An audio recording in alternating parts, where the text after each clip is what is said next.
Nous allons maintenant voir la boîte à outils prévue pour cet accompagnement de l'élu dans son quotidien. Volontairement, on n'a pas trop chargé la barque, hein. Inutile d'avoir trop de services différents, autant bien les choisir et servir clairement chacune des tâches qu'ils ont à faire.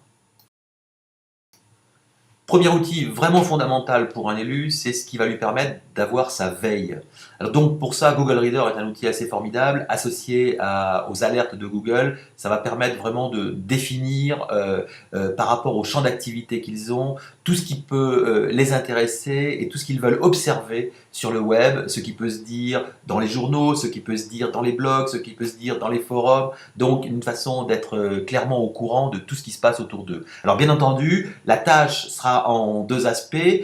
Du côté de l'assistante, on va plutôt lui apprendre à utiliser Google Reader sur le PC et notamment à structurer les alertes et à organiser le Google Reader qui va être utilisé par l'élu. L'élu, on va plutôt lui montrer les différents outils qui existent, et il y en a beaucoup qui existent sur les portables ou sur les tablettes et qui vont permettre de lire les différents résultats de ces flux. Sachant que Google Reader est l'outil de structuration sur l'ordinateur, il existe une multitude d'applications qui peuvent tourner sur mobile, donc sur téléphone et sur tablette, et qui permettront de lire ces choses-là avec un très très grand confort. Deuxième outil assez fondamental pour un élu, c'est ce qui va lui permettre de mémoriser ses documents, donc d'avoir un endroit dans lequel il trouvera tous les documents qui sont importants pour lui. À la fois ceux qu'il a trouvés sur le web et qu'il a capturés au fur et à mesure, à la fois ce qu'il avait dans son mail et qu'il a envoyé par l'adresse mail Evernote de façon à le stocker, à la fois les mémos vocaux qu'il a pu enregistrer quand il était en déplacement et qui iront directement se mettre dans Evernote, et encore bien d'autres choses, donc qui permettent vraiment de stocker tout ce qui est important dans Evernote. Et à partir de là, Evernote stockera sur le téléphone ou sur la tablette la totalité des contenus que l'élu aura voulu sauvegarder. Donc un outil très précieux qui est dans sa version ordinateur et dans sa version portable sur d'ailleurs n'importe quel type de portable.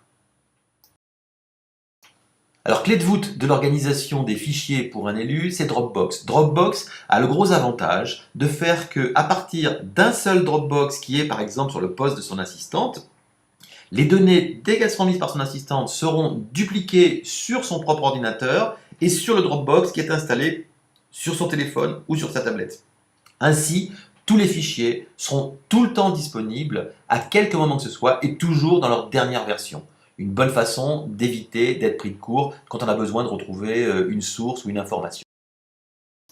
Alors bien entendu, il y a énormément de documents à mettre au point dans la vie d'un élu. Et pour ça, une des solutions qui lui amènera beaucoup de confort, ainsi qu'à son assistante ou à sa secrétaire bien entendu, c'est la bureautique partagée. Ainsi, les documents seront tout le temps en ligne, tout le temps dans la bonne version. On pourra faire les modifications que l'on veut, minimes ou majeures. Ça peut servir presque de parapheur électronique pour venir valider des choses qui ont été faites. Donc une bonne façon de se tenir au courant. Et là aussi, une bonne continuité entre ce qui peut se passer sur l'ordinateur et ce qui peut se passer sur les outils nomades, où on peut accéder à tout moment à ces documents.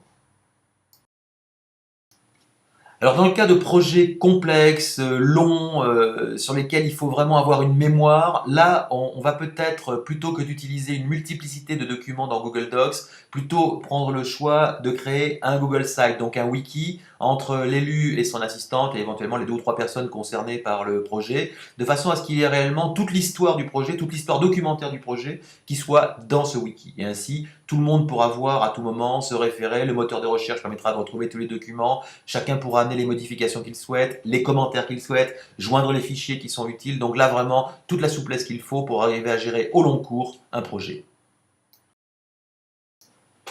Dernier outil qui pourrait tout à fait faire le bonheur d'un élu au quotidien, c'est Blogger. C'est donc le blog. La possibilité de pouvoir avoir une forme de journal de bord qu'il va pouvoir mettre à jour au quotidien ou hebdomadairement, tout dépendra de son inspiration. Mais ce qui va être très intéressant, c'est que sous des formats très différents, c'est-à-dire sous des formats écrits, sous des formats oraux, sous des formats vidéo, que ce soit des choses qu'il fait ou des choses qu'il a notées et qu'il a envie de rediffuser pour arriver à leur donner une plus grande visibilité, qu'il le fasse en créant dans le petit logiciel logiciel qu'il aura éventuellement sur son nomade pour fabriquer l'article, ou qu'il l'envoie directement par mail à l'adresse du blog de façon à ce que l'article soit publié, qu'il le fasse tout seul ou en compagnie de l'assistante. En tout cas, il y a la possibilité vraiment d'avoir un suivi et d'avoir un outil de communication, une tribune permanente qui permet de garder un lien avec ces différents publics. Et là, le blog s'impose, en tout cas dans la vie d'un élu. Bien entendu, ce blog sera avec des restitutions de la part de ses lecteurs, donc ils vont pouvoir venir faire des commentaires. Il faudra bien entendu modérer les commentaires pour éviter que les choses n'aillent plus loin qu'il ne le faut.